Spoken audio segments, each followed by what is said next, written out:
7:42 de la mañana, a esta hora le damos la bienvenida en este espacio a Santiago Basabe. Él es politólogo, catedrático también, que ya nos acompaña. Qué gusto tenerlo aquí. Santiago, bienvenido. Buenos días.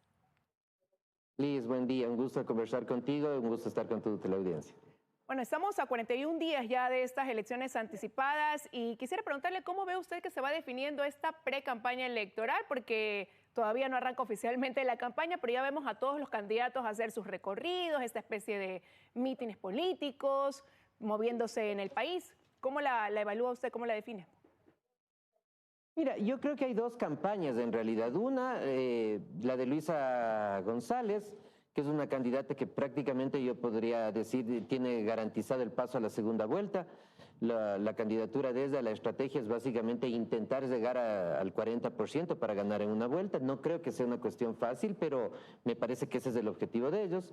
Y luego un gran pelotón de los 7 restantes, quizás 6 o 5 en realidad, que pugnan por la segunda vuelta, pensando en que pasar a la segunda vuelta, independientemente del porcentaje con el que puedan llegar, en alguna medida les puede acercar claramente a la presidencia de la República, si es que se sigue manteniendo esta dicotomía, esta división entre lo correísta y lo anticorreísta. Sin embargo, creo que algunos de esos candidatos en segunda vuelta con la señora González podrían tener mejores opciones de ganar la presidencia que otros, es decir, no es por igual para todo este grupo, este segundo grupo, digamos, que su pelea es la segunda vuelta. Pero llegar a ese 40%, como usted lo menciona, que sería un objetivo de la Revolución Ciudadana, usted ha dicho, no es imposible, pero es complicado, es difícil. Como se plantea el escenario, me refiero a tiempo de campaña, por ejemplo, 1. 2, hay un menor número de candidatos, y es que eso lo comparamos con la elección anterior, cuando Andrés Arauz era candidato a la presidencia de la República. Ahora hay un menor número de opciones, candidatos que son ya conocidos, quizás con excepción de 1 o 2, pero de ahí el resto ya son figuras conocidas, no están partiendo desde cero y también con estructuras conocidas. ¿Eso cuánto puede influir dentro de este objetivo, ¿no?, de la Revolución Ciudadana, por ejemplo? Sí, desde luego, es un objetivo difícil de conseguir, por supuesto, no es algo tan simple, de ninguna manera. Lo fácil es pasar a la segunda vuelta para ellos, por supuesto. Llegar al 40% es un objetivo complicado de obtener, estoy totalmente de acuerdo, pero no creo que sea algo imposible tampoco. Y eso dependerá, ya pensando en la segunda vuelta, la posibilidad de que la Revolución Ciudadana pueda ganar, de cuál sea su contendiente. Por ejemplo, por citar un caso, si es que es una segunda vuelta frente a Yacu Pérez, tengo la impresión que la Revolución Ciudadana tiene mayores expectativas de poder ganar en segunda vuelta, la señora González. Si es que es con Villavicencio, me parece que también podrían tener una opción mucho más clara, menos con otros candidatos, por ejemplo, con el señor Sonnenholzner, quizás es un candidato más difícil de vencer por parte de ellos en la segunda vuelta. Entonces yo creo que, insisto, la Revolución Ciudadana se juega a intentar ganar en primera vuelta, lo cual no es sencillo, y también apuestan a ver cuál candidato les conviene en una eventual segunda vuelta, porque no todos, como decía, no todos tienen las mismas posibilidades y siempre estará abierta la opción en una segunda vuelta, desde luego, que en la elección se reproduzca este famoso dicho popular, sabio además, es preferible un malo conocido a un bueno por conocer, y en ese sentido la revolución podría tener un espacio importante. Y quizás más allá de analizar los nombres que usted ahora ha mencionado, en caso de haber una segunda vuelta electoral donde uno de los lugares sí lo ocupe el correísmo, ¿por qué se marcaría esa diferencia de hace 2 años atrás, de que prime quizás esa tendencia correísmo versus anticorreísmo y ponerlos a la segunda? ¿Qué habría cambiado en estos 2 años que lleve a que ahora suceda más bien lo contrario? Es que yo creo que esa distinción entre correístas y anticorreístas empieza a diluirse, empieza a perder fuerza y espacio. En la época cuando el ahora presidente gana, todavía veías un país muy marcado por eso, gente que era absolutamente anticorreísta y gente que estaba en otra orilla. Pero me parece que de lado y lado las cosas han empezado a relajarse en alguna medida. La cuestión del paso del tiempo puede ser una explicación, ¿no? Ya esas tensiones están, no digo que no, pero me parece que cada vez empiezan a relajarse en alguna medida, y ese relajarse en alguna medida las tensiones puede tener como correlato o como contrapartida otra cosa, y es que la gente eventualmente en una segunda vuelta podría analizar de forma mucho más pragmática las cosas, dejando de lado sus afinidades o sus malestares con el correísmo, por decirlo de alguna manera. Tengo la impresión que algo de eso ya se dio en la alcaldía de Quito ahora con la llegada del señor Pavel Muñoz, que mucha gente que siendo anticorreísta, evaluando la posibilidad de que sea él o el señor Yunda, decidió, al menos, como se diría, virando el rostro al momento de votar, de preferir a una opción que le parecía menos mala que la del señor Yunda, y por eso tenemos a Pavel Muñoz en la presidencia. Algo parecido, un escenario parecido, bien podría darse en la segunda vuelta electoral, insisto, dependiendo quién sea el que acompañe a la señora González. Y esto pasa también quizás porque esos discursos de ahora, de esta precampaña, han llegado quizás ya a su techo, porque los temas se agotan, giran en torno a lo mismo, o todavía hay candidatos que tienen una posibilidad abierta, que no han agotado esos temas y que más bien van abriendo ese espectro y van tocando otros puntos que son sensibles para la población. Porque ahora, en un inicio, seguridad, fenómeno del niño comienza, uno que otro quizás a ponerlo en el espectro, pero arrancaron todos priorizando un tema, que era la seguridad. Y de ahí no hemos escuchado mayor variable, ¿no? Excelente pregunta, Liz. Yo creo que hay dos candidatos que ya llegaron a su tope porque ya no tienen discurso, se les agotó. Me parece que es el caso del señor Villavicencio y del señor Topic, que están ahí y no creo que tengan mucho más que ofrecer. Pero creo que sí hay candidatos que podrían crecer mucho más porque son más versátiles en cuanto a su discurso. Ese podría ser Sonnenholzner, podría ser Yacu Pérez, eventualmente podría ser el señor Herbas si le da el tiempo, y en alguna medida, quizás mucho menos que ellos, la señora González también. Pero sí, yo creo que ahí hay estos tres candidatos al menos, Pérez, Otto Sonnenholzner y eventualmente Herbas, que podrían crecer, que tienen mucho más espacio, me parece, para capturar en estas semanas que nos queda la votación que entiendo, me da la impresión, un discurso muy cerradito, el de Villavicencio, el anticorreísmo que alcanza, pero no para mucho más que eso, o el discurso de Topi que se centra fundamentalmente en la seguridad, que es un tema clave, evidentemente, pero que no es suficiente para capturar más votantes, más electores. Pero y ahí, por ejemplo, el debate que hace el CNE, ¿qué papel puede llegar a jugar, no? Ya sabemos que hay 5 ejes en torno a los que girarán estas 40 preguntas, tratando ahora de cambiar este formato, incluso con la participación del moderador y moderadora en caso de que sean 2, de poder tener estas repreguntas, no darle espacio al candidato a que haga una propaganda política, sino que conteste realmente lo que se le está preguntando. Aprovechar esa oportunidad para tratar temas que no son a lo mejor parte de su campaña electoral. Sí, ese tema es fundamental, Liz, y yo creo que ahí el debate va a jugar un papel clave bajo dos circunstancias. Una, que se pregunte eventualmente las repreguntas de parte de las personas que van a moderar, y otra, que sean preguntas cerradas. Si tú le preguntas para ejemplificar, ¿qué haría por la seguridad social? Permites que el candidato diga cualquier cosa, pero es distinto si le dices, por ejemplo, ¿qué opina de subir la edad en 5 años para poder llegar a jubilarse? Entonces, cuando le cierras la pregunta a los candidatos políticos hábiles como son, no le permites mucho espacio para divagar y para salir con evasivas. Entonces, nuevamente, depende de las preguntas, no tienen que ser preguntas abiertas porque eso se presta para cualquier cosa.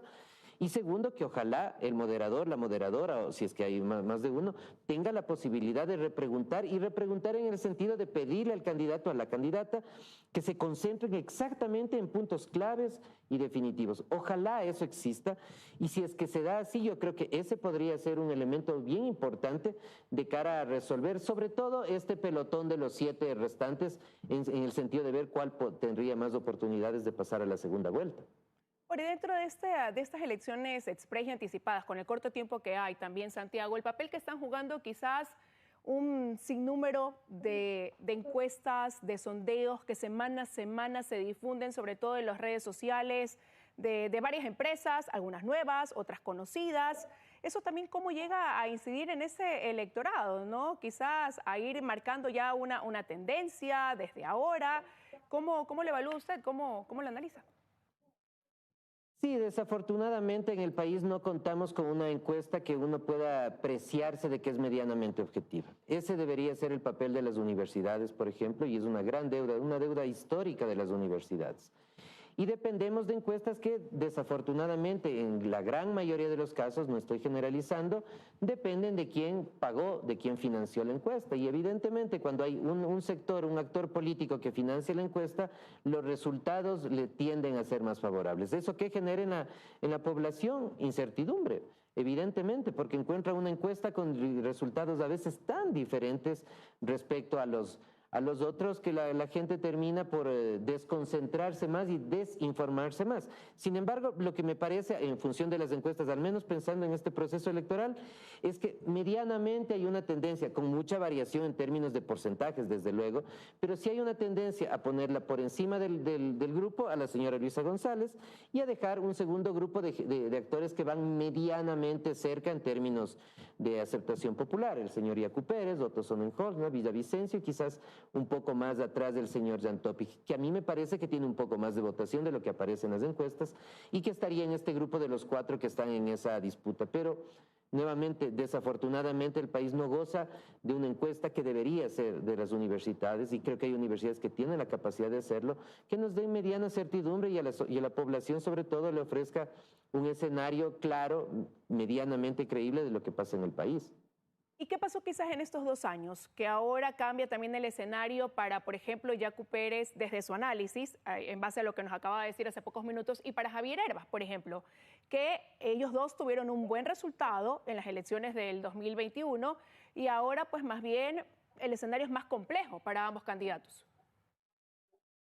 Sí, yo creo que sí. Yacu Pérez ha hecho una declaración importante en días pasados en el sentido de que el señor Alberto Acosta y el señor Gustavo Larrea serían parte fundamental de su equipo de gobierno. Y eso a mucha gente le trae a la memoria los primeros años de la Revolución Ciudadana. Algunos para acoger esa candidatura abiertamente y a otros para tener muchísimos temores, sobre todo pensando en cuál es la posición económica, por ejemplo, del señor Acosta. Respetable, pero una posición que no es precisamente una de fomentar la economía en función del libre mercado, en función del intercambio comercial, del comercio exterior, sino todo lo contrario, y la actuación de Gustavo Larrea, que bien sabemos lo fundamental que fue para la llegada del expresidente Correa y lo fundamental que fue para su salida también. Entonces yo creo que ahí hay una candidatura que claramente se ha marcado hacia la izquierda en términos ideológicos y en términos de valores mucho más liberal, mucho más abierta a las diferencias.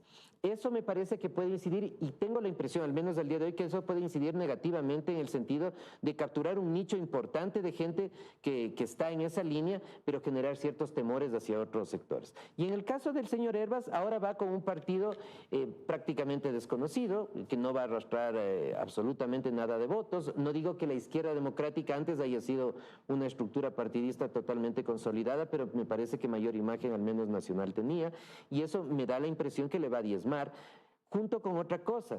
No necesariamente el manejo de redes sociales brillante que tuvo la campaña del señor Herbas necesariamente se puede reproducir ahora. Lo que podría eventualmente pasar en cambio con el señor Herbas es que sea un outsider, alguien que viene de fuera de la política, que tuvo su tiempo y su tiempo pasó. Pero tenemos todavía unas semanas y ahí eventualmente podría ser uno de los candidatos que repunte, porque como había dicho antes, me parece que tanto Yacu Pérez como el señor Herbas tienen todavía espacio para crecer. Y partiendo de ese punto, de ese análisis, por ejemplo, a Otto Sonnenholzner, ¿no le pasaría lo mismo viniendo del gobierno de Lenín Moreno? Porque hay las encuestas, hay algunas que lo ubican segundo, otros en tercer lugar y pudiera tener un crecimiento. Usted decía que su discurso todavía tiene capacidad de expansión.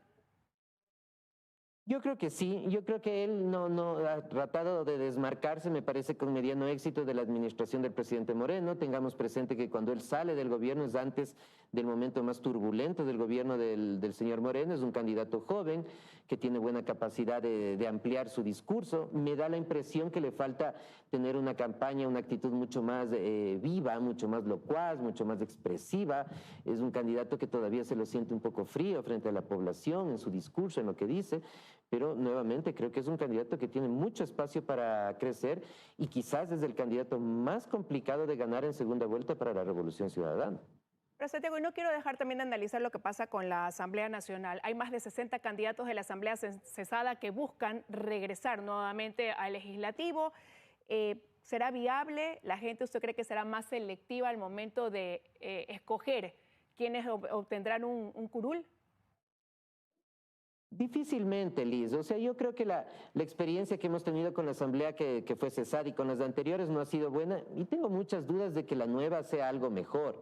Seguramente se volverán a repetir los mismos patrones de comportamiento y esto porque la Asamblea y cómo se comporta es simplemente el resultado, no es del problema. El problema está en la estructura de partidos políticos, el problema está en el código de la democracia. Mientras no tengamos un sistema donde tengamos partidos medianamente estructurados, vamos a tener esa calidad de asambleístas. Mientras no necesite ser afiliado a un partido para ser candidato, vamos a tener eso.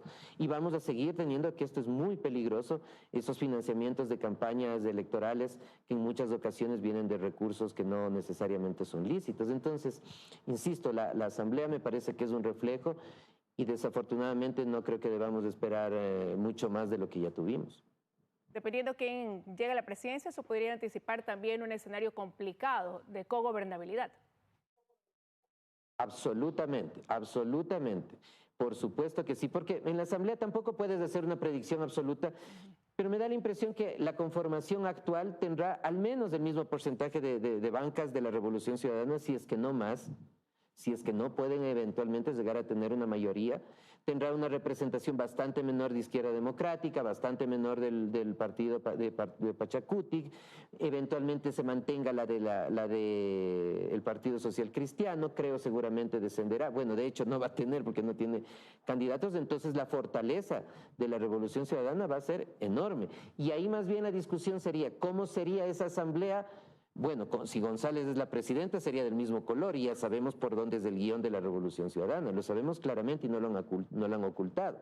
Pero ahí dependerá una legislatura hostil, cómo se comporta frente a Otto Sonnenholzna, cómo puede ser respecto a Yacu Pérez, a Villavicencio o eventualmente a Topic, pero va a ser evidentemente definitivo ese año y medio en función de una asamblea que se puede prever tendrá una composición como medianamente te he comentado. Muchísimas gracias, Santiago, por habernos acompañado esta mañana aquí en 24 horas. Que tenga un buen día. Gracias, siempre un placer conversar contigo, Liz. Un saludo a la teleaudiencia. Con esto de aquí ya estamos poniendo punto final a esta emisión de noticias. Milton. Liz, aquí estoy. Nos vemos más tarde. Contigo al mediodía, conmigo en la noche. Ya vienen las noticias de la comunidad. Buen día. Buen día.